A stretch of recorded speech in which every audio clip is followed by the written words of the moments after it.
철학이라는 거는 우리의 뇌를 깨어있게 만드는 가장 유리한 활동이라고 생각해요. 현대사회는 사람들을 다루는 방식이 너는 그냥 이렇게 행동해야 한다. 사람들을 가장 효율적으로 통제하기 위한 방법으로 고안된 것 중 하나가 저는 자율성에 대한 목소리라 생각하거든요. 너는 너를 위해서 사는 거고 너가 하고 싶은 대로 행동할 수 있다. 근데 그게 얼핏 보면 좋은데 우리 세대한테 잘 녹아들어 버려서 누가 시키지 않는데 열심히 일하잖아요, 현대인들은. 그게 분명히 착취적인 논리가 숨어 있는데 그게 지탱 가능한 삶의 방식이 아닌데 좀 위험한 면모도 함께 표출이 되는 것 같아요. 까미가 시지프 신화 그 책에서 철학의 가장 중요한 문제는 왜 죽지 않고 살아야 되는가 라고 말했는데 저는 이 시대는 그게 또 바뀐 것 같아요. 과연 다음 생을 존재시켜야 하는가? 그러니까 왜 다음 생이 더 이어지도록 해야 하는가? 다 같이 여기서 그만두면 안 되는 이 문제가 저는 지금 가장 중요한 철학적 문제가 되는 것 같거든요. 저는 지식이라는 거는 인풋이 들어오는 만큼 계속 아웃풋은 나온다고 생각하거든요. 대학원 생활한다는 거는 어느 정도 학문적인 활동을 그래도 체험을 하는 거잖아요. 메커니즘이 무언가 공부를 열심히 해요. 한 분야에 대해서. 그리고 그 분야를 함께 공부하는 전 세계 한 10명에서 20명 정도 되는 사람들이 공감할 만한 글을 써요. 그러니까 공감을 하든 반박을 하든 서클 안에서 활동이 이루어져요. 그러면 그 서클이 너무 작다는 생각이 저는 들었고 현대 철학이라는 게 너무 세분화가 많이 돼서 특정한 분야에서 들어가서 또 거기서 또 특정한 분야 이렇게 나눠지니까 주제에 대해서 내가 관심을 갖고 무언가 글을 쓴다 그러면은 너무 적은 사람들이 읽으니까 그래서 그게 별로 나한테 뜻깊은 일이 아니라는 생각이 들었어요. 그거보다는 조금 더 많은 사람들이 읽고 많은 사람들에게 파급력을 줄 수 있는 것들을 창작하고 싶다는 생각을 했고 거대한 시대적인 변화를 저는 느낀다고 어떻게 보면 자기 기만을 했던 것 같아요. 그게 실제 맞는 판단인지 아닌지 몰라요, 아직은. 근데 대학이라는 시스템은 인문학 분야에서 저물고 있는 시스템인 것 같고 다른 시스템이 더 앞으로는 필요할 것 같다. 유튜브나 다른 활동이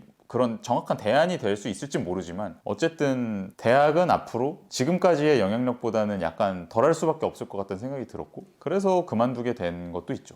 철학이라는 게 언제 가장 재밌는 이야기들이 많이 나오는가를 보면은 항상 철학이랑 다른 분야의 지식들이 결합될 때인 것 같아요. 철학이라는 건 어떻게 보면 되게 저는 보수적인 체계라 생각하거든요. 좀 옛날에 성현들의 말씀 이런 것들을 계속 이어받으면서 그 사람들은 뭔 얘기를 했냐 공부하고 거기에 대해 비판하고 그게 기본 틀이 되는데 그것만 하면은 재미없어지는 이 동시대적인 게 들어가야 되는 것 같아요. 좀. 철학자들은 사실은 수학자였던 경우도 되게 많고 과학자였던 경우도 많으니까 저도 수학 과학을 제일 좋아했어요. 철학과를 가게 된 것도 과학 공부를 열심히 하다가 무한에 대한 생각을 하게 되면서 가게 됐던 거고 저는 책을 많이 읽는 사람이라 생각을 안 하거든요. 한 달에 읽어봤자 한 4-5권 읽을 거야. 이런 일을 하는 사람 치고 많이 읽는 편은 아닐 건데 한 달 동안 책 한 권만 읽을 때도 있어요. 독서를 할 때 가능한 한 많은 부분들을 요약을 해놓으려고 해요. 중간중간에 제가 이해한 부분들을 쓰려고 하고 나중에 다시 보면 컨텐츠를 많이 만들 수 있게 되는 것 같아요. 보고서 상 같은 걸 탔던 적이 있어요. 대학교에서. 나름 인문대에서는 좀 중요한 상이었어서 교수님들이 피드백도 주고 그런 자리가 있었는데 보통 사람들은 이렇게 A, B, C 이런 논리를 한다면 이 학생은 중간에 이렇게 갑자기 돌아가 버린 그런 논리여서 사실은 학자로서 이렇게 글을 쓰는 거는 추천될 만한 게 아니다. 다만 자유롭다는 생각이 들었다. A+를 받는 방법은 아니에요. 정석적이지 않다는 거죠. 모든 부분이 완벽하지 않고 문제점이 발견이 돼요. 분명히. 근데 저는 그게 더 재밌는 것 같아요. 무소속감이라고 표현을 하시는 게 본인이 어려서부터 자연스럽게 헌신할 수 있는 가치체계의 부재라 생각하거든요. 상위의 가치라는 게 있고 공동체가 될 수도 있고 누군가한테는 종교가 될 수도 있고 직장이 될 수도 있고 다양할 수 있는데 현대사회는 사람들을 다루는 방식이 너는 그냥 이렇게 행동해야 한다. 여러 가지 인권에 대한 의식도 있고 평등에 대한 의식 같은 것도 있고 정보도 많고 이런 사회에서 사람들을 가장 효율적으로 통제하기 위한 방법으로 고안된 것 중 하나가 저는 자율성에 대한 목소리라 생각하거든요. 너는 너를 위해서 사는 거고 너가 하고 싶은 대로 행동할 수 있다. 회사 같은 데서도 최대한 수평적인 문화 같은 것도 보장해주고 너의 꿈을 위해서 일해라 이런 식으로 말하는 거. 근데 그게 얼핏 보면 좋은데 우리 세대한테 잘 녹아들어 버려서 좀 위험한 면모도 함께 표출이 되는 것 같아요. 그게 분명히 착취적인 논리가 숨어 있는데 거기 안에는 착취적인 논리를 감지하기는 쉽진 않거든요. 나를 위해서 사는 게 당연히 좋은 거지. 나를 위해서 산다라고 해가지고 정말로 인생이 행복해지진 않거든요. 인간은 결국에는 무언가 사회적인 연대를 필요로 하는 존재고, 아무리 나 혼자 무언가를 추구하고 나 혼자 즐거움을 느낀다고 해도 절대적으로 오래 지속되는 것도 아니고, 어떤 식으로든 다른 사람들과 함께 나누고, 그 다음에 내가 가진 좋은 생각이나 내가 가진 능력이나 그런 것들을 남들한테 뽐내고 인정받고, 그 속에서 무언가 이 사회적인 실질적인 활동들을 만들어 나가고, 그런 것 속에서 저는 인간은 되게 안정적인 가치들을 찾아 나간다 생각해요. 일단 사회보다는 개인이 훨씬 더 우선돼야 하고 나를 위해 살아야 된다, 이런 게 사람들한테는 그 헌신할 만한 가치체계 부재 때문에 오히려 더 힘든 마음을 불러일으키는 것 같아요. 헌신이라는 게 번역체의 문제인 것 같기도 해요. 희생은 아니고 무언가 더 상위의 가치 체계라는 거를 받아들이는 거죠. 그게 너무 나를 억압한다라고만 생각을 하는 게 아니라 그게 내 삶에서 어떤 중요한 위안이 될 수도 있다는 가능성을 인정하는 거죠. 예를 들면 가족이다. 그러면 가족을 위해 내가 희생한다. 보통 이런 구도로 생각을 하잖아요. 요즘에는 자꾸 그렇게 생각하도록 몰린다고 생각해요. 일단 나를 위해서 더 해야지. 근데 그걸 포기한다는 거는, 가족을 위해서 포기한다, 그거는 내가 희생하는 거다라고 생각을 하지만, 한편으로는 희생하는 거지만 한편으로는 또 내가 그것을 통해 가지고 장기적으로는 안정감도 느끼고 행복하게 되기도 하는데, 그런 가능성을 애초에 다 일단 차단시켜 놓는다는 거죠. 일단 나를 위해서 살아야 된다는 아이디어 때문에. 근데 그럴 필요는 없다. 그래서는 안 된다라고 저는 생각해요. 누가 시키지 않는데 열심히 일하잖아요, 현대인들은. 메커니즘에 문제가 생겨가지고 요즘에는 쉰다는 청년들도 늘고, 오히려 부작용으로 저출산이 일어나고, 이게 지탱 가능한 삶의 방식이 아닌데 이 정도로까지 그냥 혼자를 일단 가치의 최정점으로 두고 살아간다는 게, 그래서 저는 부작용도 나타나는 거라고. 그러니까 무조건 사회적으로 살아가는 게 정답이다라는 식으로 읽힐 수도 있지만, 그냥 조금 더 깊게 파고들어서 생각해 봤을 때는 우리는 또 다른 선택의 순간을 마주하게 된 거라고 보거든요. 까미가 시지프 신화 그 책에서 철학의 가장 중요한 문제는 왜 죽지 않고 살아야 되는가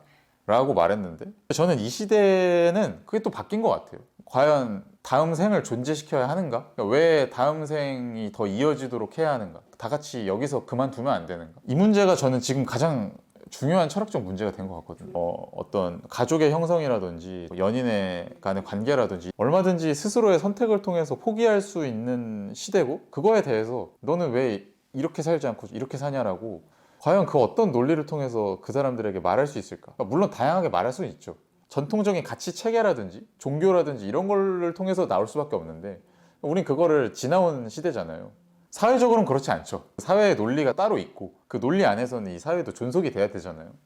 사회 존속이라는 걸 하나의 절대적인 어떤 상위의 가치로서 일단 받아들이고 전제를 한다면, 그러면 그 방법을 강구해야겠죠. 결국에는 출산율을 높여야 되는데, 그러기 위해서는 이 상황에 대해서 먼저 인지를 해야 된다는 거예요. 지금은 세계적으로 철학에 대해서 말하려면 서양 철학이 기준이란 말이죠. 결국에는 플라톤부터 시작되는 무언가에 대해서 이야기를 하게 돼요. 그렇지 않고 무언가 완전히 다른 근원을 가진 것을 이야기를 하고, 그게 전 세계 사람들에게도 한 번쯤 참고할 만한 무언가로 받아들여질 날이 왔으면 좋겠어요.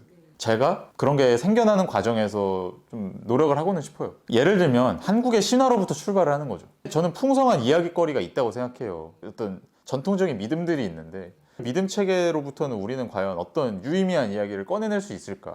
예를 들면 사랑에 대해서 이야기를 한다. 그럼 여전히 서양 철학자들은 플라톤이 옛날에 제시했던 그 사랑에 관한 신화를 언급한단 말이에요. 그리고 그게 전통이 돼서 지금 뭐 그 신화를 믿는 사람은 없지만, 그 신화가 촉발했던 여러 사랑에 대한 흥미로운 이야기들을 언급하고 그거에 대해서 이야기되어 왔던 역사를 레퍼런스로 삼아요. 그런 전통을 저는 한국도 지금부터라도 만들어 갈 수 있지 않을까. 철학이라는 거는 우리의 뇌를 깨어있게 만드는 가장 유리한 활동이라고 생각해요. 우리가 점점 나이가 들어가다 보면 익숙한 것만 보게 되잖아요. 편하게 느껴지니까. 조금이라도 걸리는 게 싫거든요. 뭐 읽다가 조금 이해가 안 가 하면 그냥 피하고 싶고. 근데 철학은 어쩔 수 없이 그거를 마주하게 될 수밖에 없는 거고, 이렇게도 생각해 볼 수 있고 저렇게도 생각해 볼 수 있다는, 그러니까 내가 기존에 답습해왔던 사고의 습관을 이어갈 필요는 없다라는 거를 굉장히 적극적으로 개진하는 활동이란 말이에요. 최근에 읽은 책에서 뭐 그런 말이 있더라고요. 그러니까 노인분들 중에는 살아생전에는 치매 증상이 없었어요. 근데 나중에 부검을 해보면 알츠하이머 때문에 굉장히 심각하게 뇌가 손상되어 있는 경우가 많이 있대요. 그분들은 왜 문제가 없었냐? 평상시에 머리 쓰는 활동을 계속 하면서 뭔가 보충적인 시스템을 뇌에서 많이 만들어 놨다는 거예요. 뇌는 결국에는 그렇게 머리를 쓰지 않으면 굳고 하던 것만 하면 안 된다는 거죠. 무언가 새로운 관점을 자꾸 접하려고 나아가야 되고, 저는 철학만 그런 활동은 아니라고 생각해요. 모든 지적인 활동은 다 마찬가지인데, 다만 철학은 조금 더 명시적으로 그런 걸 추구하거든요. 철학은 과연 옳은 게 뭘까부터 출발을 해서 그때그때 지금까지 생각해왔던 거 말고 뭘 생각할 수 있을까를 계속 탐구하는 작업이 저는 철학이라 생각해서 우리의 뇌를 깨어있게 만들기에는 가장 좋은 훈련 같아요.